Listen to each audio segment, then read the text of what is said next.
Greetings, I'm Gabrielle, founder and executive director of the Erlin Bradshaw Foundation and Sustainable Development Champion for Education in the Prime Minister's Office of the Government of Barbados. As Sustainable Development Champion for Education in the PM's office, essentially, Prime Minister Mia Moore-Motley has a project very near and dear to her heart called SDGs Barbados. So essentially, this is tracking the island's progress towards the 2030 Sustainable Development Goals.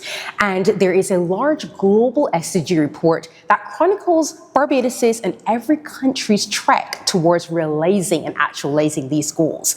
So the Prime Minister is extremely passionate about us reaching our targets. So she created this project to monitor the progress, as well as have ambassadors like myself who are actually doing the work on the ground in education, climate, innovation, employment, different areas, and actually using our platforms because we are working with the people, by the people, and for the people, and using our platforms then to also educate Barbadians about the SDGs and how they can get involved as well. This award is actually a dream come true. CARICOM has always been one of my dream partnerships and has been such a bastion for change and policy development over so many years. So to be awarded for our innovative work in education is truly a dream come true. Why this award means so much to me as well is that CARICOM has truly awarded education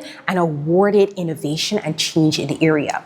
So essentially, we're empowering our change makers to use the law and digital innovation and renewable energy for change.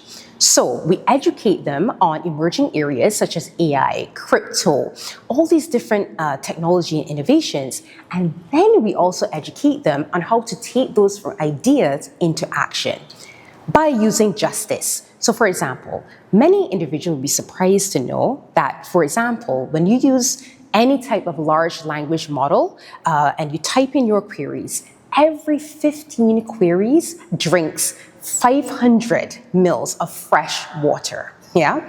And then these large language models use copious amounts of water and electricity to cool and power them. So what we're saying, we partnered with CARICOM, ICT4D, Humane Intelligence, DLA Piper, Blockchain Let's Through to pass the first ever eco-technology justice framework and policy resolution in the entire Caribbean Americas, advocating for things like these LLM and data centers need to use a minimum of 30% renewable energy to power and drive their systems. We're also advocating for things like having eco-technology justice as a module in curriculums from primary to tertiary level, teaching our lawyers, our policymakers, our future leaders, our technology and STEM professionals and students about the environmental impacts of these AI innovations. Because at the end of the day, at the Caribbean, we contribute the least to climate change, but we are the most affected. So we must educate, activate, and innovate our future and current generations to ensure sustainable change for all. I would tell any Caribbean girl that firstly, it is possible. All innovation begins with an idea, begins with a belief in self. So you have to believe that whatever God has gifted you with, in my case is education, for someone else, it could be culinary arts, it could be STEM. There's always so different ways that we're all so talented. And you have to believe in yourself first. Then secondly, seek community. Yeah? Who are the mentors in your area? Don't be afraid to drop a cold message, talking about what you want to do, what you wish to achieve to someone you look up to in the field in renewable energy on LinkedIn. Find out in your capacity, in your territories, who's doing something similar or who has aligned work with what you're doing as well, and begin to create that nexus and to begin to create that community. And that is how you can have really sustainable change going forward.